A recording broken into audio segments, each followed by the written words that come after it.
Hi tech enthusiasts, Luna here from Quantum Tech Lab. Today I'll guide you how to delete contacts on Android device. Open the Contacts app.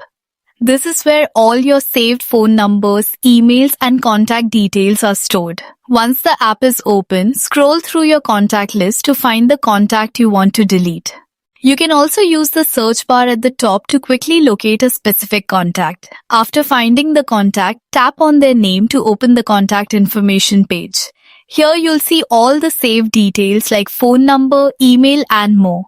Now see the three-dot menu icon, usually at the corner of the screen, and tap on it to open additional options. Select the Delete option.